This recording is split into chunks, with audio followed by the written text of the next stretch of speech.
teman-teman semua.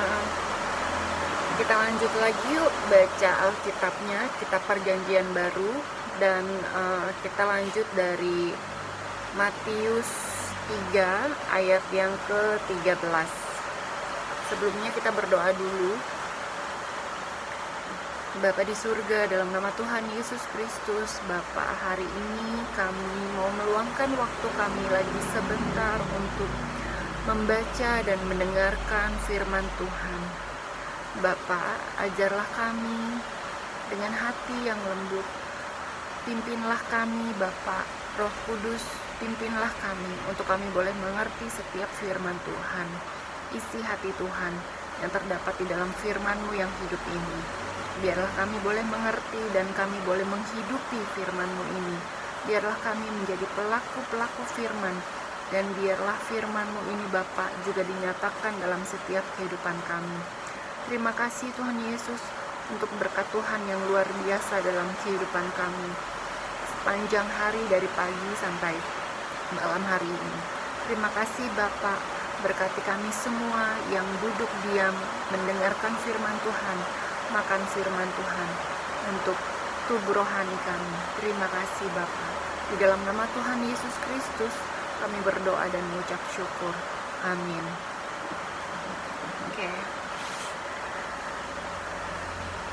Perikopnya, Yesus dibaptis Yohanes. Maka datanglah Yesus dari Galilea ke Yordan kepada Yohanes untuk dibaptis olehnya.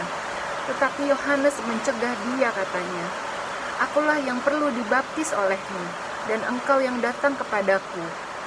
Lalu Yesus menjawab, katanya kepadanya, "Biarlah hal itu terjadi, karena demikianlah sepatutnya kita menggenapkan seluruh kehendak Allah." Dan Yohanes pun menurutinya. Sesudah dibaptis, Yesus segera keluar dari air. Dan pada waktu itu juga langit terbuka, dan ia melihat Roh Allah seperti burung merpati turun ke atasnya.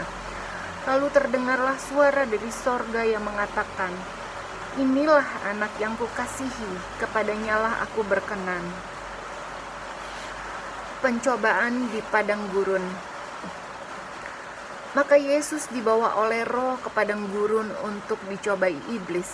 Dan setelah berpuasa 40 hari dan 40 malam, akhirnya laparlah Yesus. Lalu datanglah si pencoba itu dan berkata kepadanya, "Jika engkau anak Allah, perintahkanlah supaya batu-batu ini menjadi roti." Tetapi Yesus menjawab, "Ada tertulis, manusia hidup bukan dari roti saja, tetapi dari setiap firman yang keluar dari mulut Allah."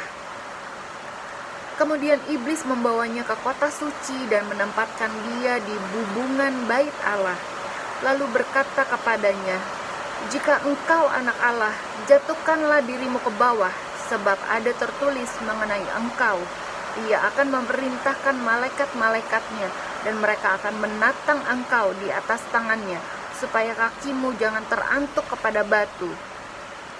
Yesus berkata kepadanya, "Ada pula tertulis, janganlah engkau mencobai Tuhan Allahmu." Dan iblis membawanya pula ke atas gunung yang sangat tinggi dan memperlihatkan kepadanya semua kerajaan dunia dengan kemegahannya, dan berkata kepadanya, "Semua itu akan kuberikan kepadamu jika engkau sujud menyembah aku." Maka berkatalah Yesus kepadanya, "Enyahlah iblis, sebab ada tertulis, engkau harus menyembah Tuhan Allahmu dan hanya kepada Dia sajalah engkau berbakti." Lalu iblis meninggalkan dia, dan lihatlah malaikat-malaikat datang melayani Yesus.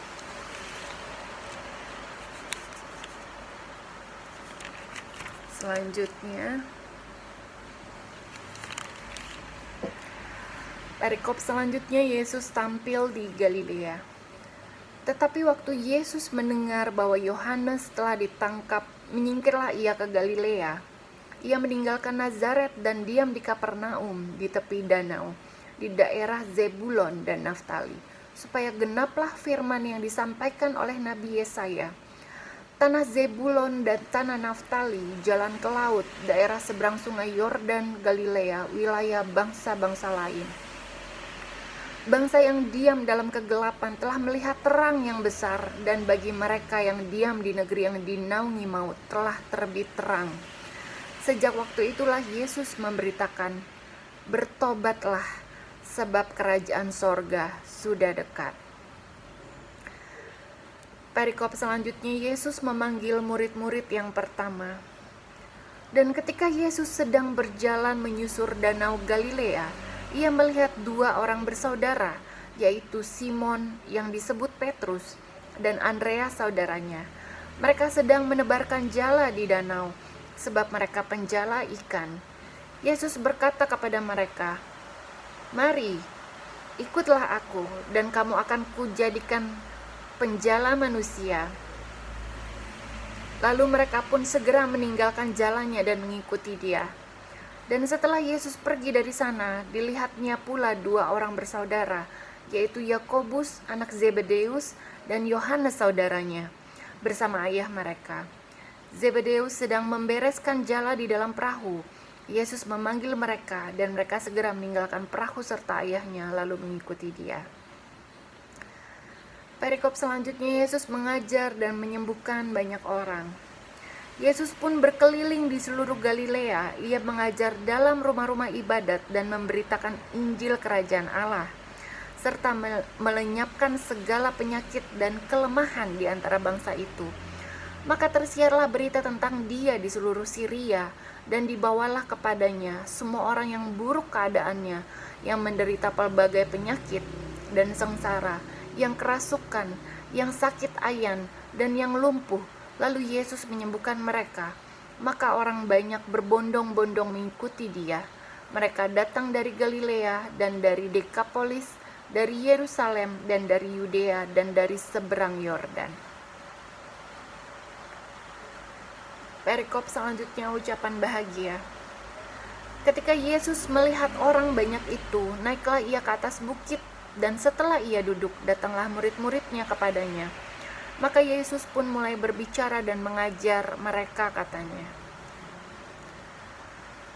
"Berbahagialah orang yang miskin di hadapan Allah, karena merekalah yang empunya kerajaan sorga.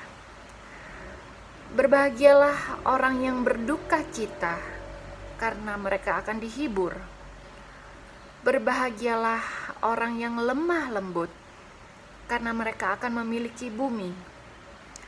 Berbahagialah orang yang lapar dan haus akan kebenaran, karena mereka akan dipuaskan. Berbahagialah orang yang murah hatinya, karena mereka akan beroleh kemurahan. Berbahagialah orang yang suci hatinya, karena mereka akan melihat Allah. Berbahagialah orang yang membawa damai, karena mereka akan disebut anak-anak Allah. Berbahagialah orang yang dianiaya oleh sebab kebenaran, karena merekalah yang empunya kerajaan sorga. Berbahagialah kamu, jika karena aku kamu dicela dan dianiaya, dan kepadamu difitnahkan segala yang jahat. Bersukacita dan bergembiralah, karena upahmu besar di sorga. Sebab demikian juga telah dianiaya nabi-nabi yang sebelum kamu."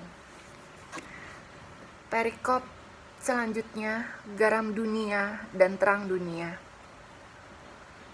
Kamu adalah garam dunia. Jika garam itu menjadi tawar, dengan apakah ia diasinkan? Tidak ada lagi gunanya selain dibuang dan diinjak orang. Kamu adalah terang dunia. Kota yang terletak di atas gunung tidak mungkin tersembunyi. Lagi pula orang tidak menyalakan pelita lalu meletakkannya di bawah gantang, melainkan di atas kaki dian, sehingga menerangi semua orang di dalam rumah itu.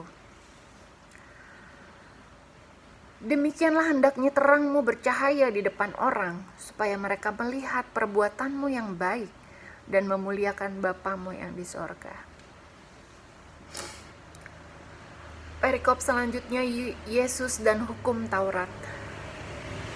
Janganlah kamu menyangka bahwa aku datang untuk meniadakan hukum Taurat atau kitab para nabi. Aku datang bukan untuk meniadakannya, melainkan untuk menggenapinya. Karena aku berkata kepadamu, sesungguhnya selama belum melenyap langit dan bumi ini, satu iota atau satu titik pun tidak akan ditiadakan dari hukum Taurat sebelum semuanya terjadi.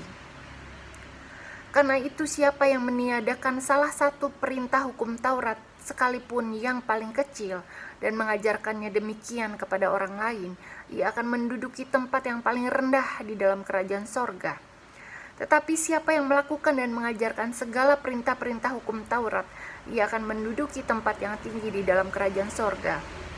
Maka aku berkata kepadamu, jika hidup keagamaanmu tidak lebih benar daripada hidup keagamaan ahli-ahli Taurat dan orang-orang Farisi, sesungguhnya kamu tidak akan masuk ke dalam kerajaan sorga. Kamu telah mendengar yang difirmankan kepada nenek moyang kita, jangan membunuh, siapa yang membunuh harus dihukum. Tetapi aku berkata kepadamu, setiap orang yang marah terhadap saudaranya harus dihukum.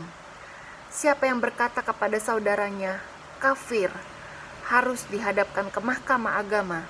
Dan siapa yang berkata, jahil, harus diserahkan ke dalam neraka yang menyala-nyala. Sebab itu, jika engkau mempersembahkan persembahanmu di atas mezbah, dan engkau teringat akan sesuatu yang ada dalam hati saudaramu terhadap engkau, tinggalkanlah persembahanmu di depan mezbah itu, dan pergilah berdamai dahulu dengan saudaramu, lalu kembali untuk mempersembahkan persembahanmu itu. Segeralah berdamai dengan lawanmu selama engkau bersama-sama dengan dia di tengah jalan, supaya lawanmu itu jangan menyerahkan engkau kepada hakim, dan hakim itu menyerahkan engkau kepada pembantunya, dan engkau dilemparkannya ke dalam penjara. Aku berkata kepadamu, sesungguhnya engkau tidak akan keluar dari sana sebelum engkau membayar hutangmu sampai lunas. Kamu telah mendengar firman, jangan berzina. Tetapi aku berkata kepadamu, setiap orang yang memandang perempuan serta menginginkannya sudah berzina dengan dia di dalam hatinya. Maka jika matamu yang kanan menyesatkan engkau, cungkilah dan buanglah itu. Karena lebih baik bagimu jika satu dari anggota tubuhmu binasa daripada tubuhmu dengan utuh dicampakkan ke dalam neraka. Dan jika tanganmu yang kanan menyesatkan engkau, penggalah dan buanglah itu, karena lebih baik bagimu jika satu dari anggota tubuhmu binasa daripada tubuhmu dengan utuh masuk neraka. Telah difirmankan juga, siapa yang menceraikan istrinya harus memberi surat cerai kepadanya. Tetapi aku berkata kepadamu, setiap orang yang menceraikan istrinya, kecuali karena zina, ia menjadikan istrinya berzina. Dan siapa yang kawin dengan perempuan yang diceraikan, ia berbuat zina. Kamu telah mendengar pula yang difirmankan kepada nenek moyang kita, jangan bersumpah palsu, melainkan peganglah sumpahmu di depan Tuhan. Tetapi aku berkata kepadamu, janganlah sekali-kali bersumpah, baik demi langit, karena langit adalah tahta Allah, maupun demi bumi, karena bumi adalah tumpuan kakinya, ataupun demi Yerusalem, karena Yerusalem adalah kota raja besar. Janganlah juga engkau bersumpah demi kepalamu, karena engkau tidak berkuasa memutihkan atau menghitamkan sehelai rambut pun. Jika iya, hendaklah kamu katakan iya. Jika tidak, hendaklah kamu katakan tidak. Apa yang lebih daripada itu berasal dari si jahat. Kamu telah mendengar firman, mata ganti mata dan gigi ganti gigi. Tetapi aku berkata kepadamu, janganlah kamu melawan orang yang berbuat jahat kepadamu, melainkan siapapun yang menampar pipi kananmu, berilah juga kepadanya pipi kirimu. Dan kepada orang yang hendak mengadukan engkau karena mengingini bajumu, serahkanlah juga jubahmu. Dan siapapun yang memaksa engkau berjalan sejauh 1 mil, berjalanlah bersama dia sejauh 2 mil. Berilah kepada orang yang meminta kepadamu, dan janganlah menolak orang yang mau meminjam daripadamu. Kamu telah mendengar firman, kasihilah sesamamu manusia, dan bencilah musuhmu. Tetapi aku berkata kepadamu, kasihilah musuhmu, dan berdoalah bagi mereka yang menganiaya kamu. Karena dengan demikianlah kamu menjadi anak-anak Bapamu yang di sorga, yang menerbitkan matahari bagi orang yang jahat dan orang yang baik, dan menurunkan hujan bagi orang yang benar dan orang yang tidak benar. Apabila kamu mengasihi orang yang mengasihi kamu, apakah upahmu? Bukankah pemungut cukai juga berbuat demikian? Dan apabila kamu hanya memberi salam kepada saudara-saudaramu saja, apakah lebihnya daripada perbuatan orang lain? Bukankah orang yang tidak mengenal Allah pun berbuat demikian? Karena itu haruslah kamu sempurna, sama seperti Bapamu yang di sorga adalah sempurna. Amin. Terima kasih untuk teman-teman yang sudah mengambil waktu untuk bersama-sama dengan saya membaca firman Tuhan. Dan next kita akan lanjut di Matius 6 ayat yang pertama. Terima kasih teman-teman semua. Tuhan Yesus memberkati.